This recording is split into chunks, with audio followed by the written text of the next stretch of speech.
Hello friends, this video on Biomolecules part 28 is brought to you by examfear.com. No more fear from exam. What is monosaccharides? We have seen mono means one, saccharide means sugar. One sugar. So carbohydrates that cannot be hydrolyzed further to give simple units are called monohydrates. We have seen this. And there are 20 such monosaccharides are known to occur in the nature. Glucose, fructose, they are all examples of monosaccharides. We've discussed this, I'll not discuss this more. Reducing sugar, we have seen this. So anything which has aldehyde, ketones, or hemiacetyl group, right? So they will reduce the filling and Thorin solution. So they are called reducing sugar. If you see all the monosaccharides and all the disaccharides except sucrose, we have seen they are reducing sugars. Main functions of carbohydrates in plant. So one starch is there in the plant, that is carbohydrate, that is used as food storage, and the other is cellulose, that is used to build cell wall. So we have discussed this. So if you want to know in more in details, you can watch the video where we've discussed these carbohydrates. You have to classify this into monosaccharides and disaccharides. So we have seen ribose is monosaccharide, deoxyribose is also a monosaccharide, maltose was disaccharide, galactose was monosaccharide, fructose was monosaccharide from foods, and lactose was disaccharide. We have seen this. If you want, you can see the structures in the chapter where we explained this. What is glycosidic linkage? So this is the link formed between two monosaccharide units. For example, there are two monosaccharide units. There is a link formed when there is a loss of water molecule, right? It is called glycosidic linkage through oxygen. So if you see here, this is OH, and this will form a bond with this guy. Water molecule will be lost, and you'll get this out. This linkage is called glycosidic linkage. The next question is, what is a glycogen? How is it different from starch? See, it's almost same. Starch is for plants and glycogen is for animals, right? So glycogen is a polysaccharide. Starch is also polysaccharide, but glycogen is used in animals and starch in plant, right? So if you see the starch have two types, amylose and amylopectin. The glycogen structure is almost similar to amylopectin, but it is more branched, right? Glycogen structure is almost similar to amylopectin, but it is more branched. If you see this is starch, this is glycogen. Glycogen is mostly used in animals, this is in plants. So if you see, this glycogen structure is almost similar to amylopectin. This is amylopectin, but this is more branched. The next is, what is the hydrolysis of sucrose? See, sucrose will give what? You take a sucrose, you get alpha D glucose and beta D fructose. This is what we have seen. See, this is my sucrose. It is giving you alpha D glucose and beta D fructose. We have seen this so many times. What is the difference between starch and cellulose? This also we have seen. This is my starch, this is my cellulose. So cellulose is generally in the cell, outermost part. Starch is in the plant.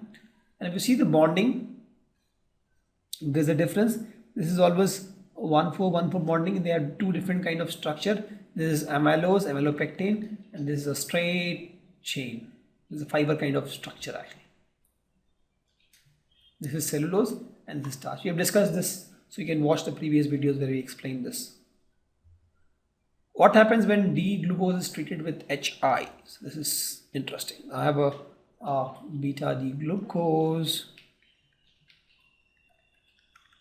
I'm treating this with HI. So if I treat with HI, we have seen this. You get a normal hexane, N-hexane. You can put hydrogens. This is N-hexane. If you treat with bromine water, what happens is Since bromine water is aqueous, this forms a straight chain. The cyclic chain breaks and you get a straight chain. So you treat with bromine water. What happens is you get COH, this is get oxidized, CHOH4 remains intact, and the CH2OH remains intact. This is called gluconic acid.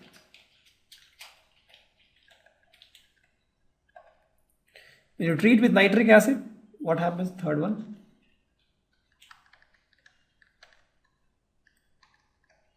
HOH4. This is nitric acid. So what happens is you get saccharic acid. This is also we have seen. This becomes COH. This CHOH4 remains intact, and this also becomes COH. You get saccharic acid. These reactions we have seen. So we had to give the reactions of D-glucose which cannot be explained by its open structure.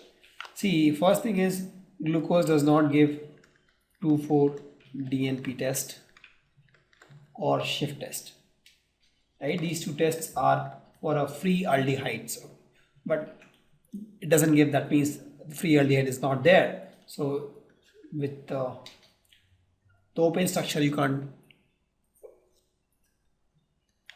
explain this reaction because open structure talks about the free aldehyde. Right? It talks about free aldehyde. The next is when you create the pentacetate of glucose, it doesn't react with hydroxylamine. That is also one thing because the pentacetate of glucose actually exists only in the cyclic form, even in aqueous medium. So that's why it does not react with NH2OH. The second was pentacetate one. And the third is glucose exists in two forms, two crystalline forms. Right? That is alpha and beta. So you see the alpha has a melting point of 419 Kelvin and the beta has a melting point of 423 Kelvin. These two have different melting points. The question is how they have two different melting points, because they have two different structures, they have two different cyclic structures. The open chain structure is not able to explain these three things. What are essentials and non-essential amino acids? The amino acids which are essential are the one which our body cannot synthesize, right? For example, valine, leucine, there are so many we have explained. Non-essentials are the one which our body can create on its own. Glycine, alanine, there are so many. If you want, we can go to the discussion where we explain 20 different kind of amino acids. Common types of secondary structure of protein. So there are two, actually we have seen alpha helix and beta pleated. So we have seen this beta pleated and alpha helix are two common structure of proteins. This is the one, this is alpha helix, this is beta pleated. Correct? What type of bond helps in stabilizing alpha helix structures? If you see this alpha helix structure, there is a hydrogen bond between NH and CO. So this is a hydrogen bond between NH and CO.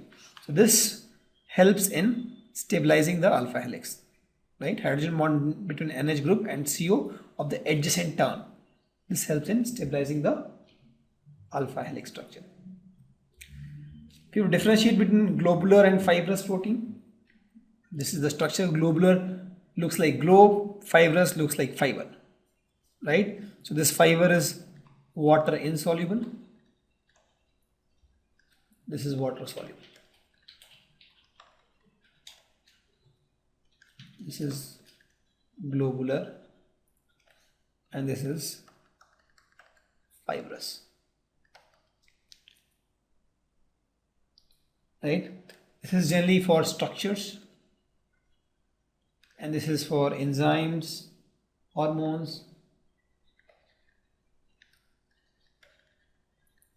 So we have seen hemoglobin had this globular kind of structure that we have seen. Explain amphoteric behavior of amino acids. See, amino acid forms Zwitter ion in aqueous medium. So this is my amino acid in aqueous medium. it forms deuter ions, plus charge on NH3, minus charge on O minus. It acts both as acid and base, and thus is a amphoteric behavior. So amphoteric behavior is something which acts both as acid and base. Effect of denaturation of structure of protein. So as a result of denaturation, what happens is my helix get uncoiled, the globular structure gets unfolded, and 2 and 3 and 4 degree structures are destroyed, but 1 degree is intact. And also enzymes loses its activity. So if you see, because the denaturation, what is happening is 2 degree, 3 degree and 4 degree structure is lost. 1 degree, that is sequence, is retained.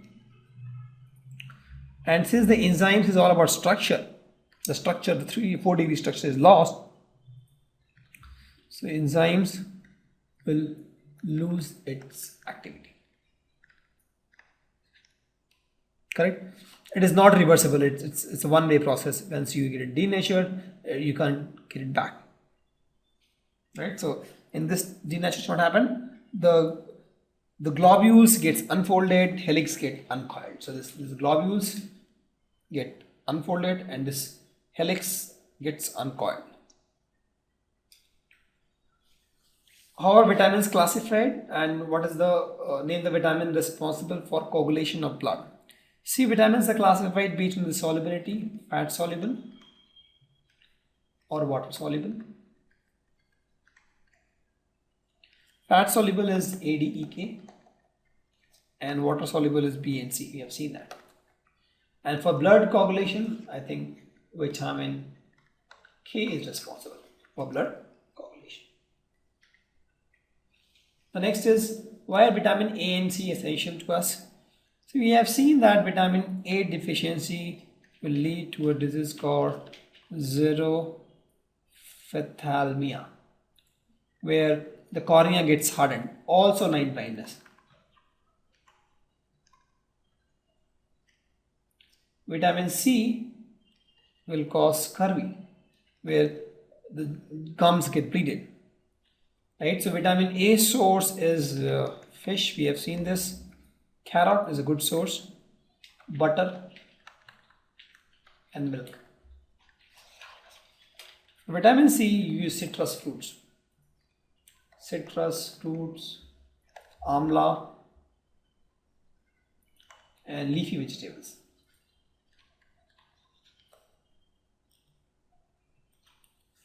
What are nucleic acids and give their important functions? So they told nucleic acids are nothing but they are biomolecules found inside the nucleus of the living cell. That's why they are called nucleic acids, and they are polynucleotides. They are nothing but polynucleotides. Why? Because a lot of nucleotides combine to form nucleic acid found inside nucleus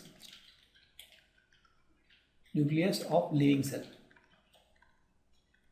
Correct? And there are two types. One is DNA, one is RNA.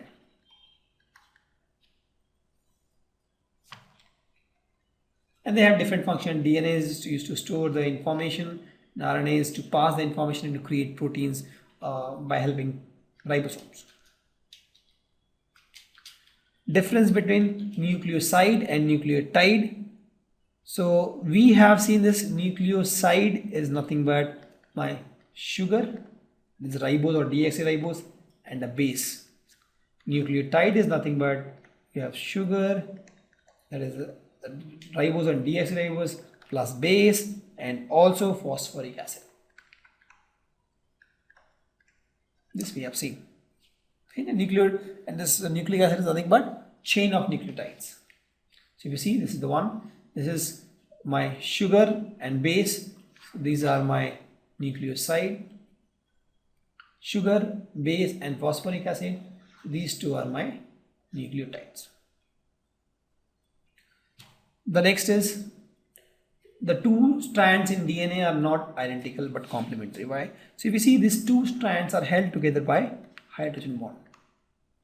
And there is a logic here. This hydrogen bond is between two specific pairs only. See, the cytosine will always pair with thymine. Similarly, adenine will always pair with thymine. So this is a pair. We have seen this kind of, we had this discussion when we talked about DNA. Thank you. Visit examfear.com to watch more videos, attempt free online tests, get free study materials, find tutors and mentors, and much more. Thanks once again.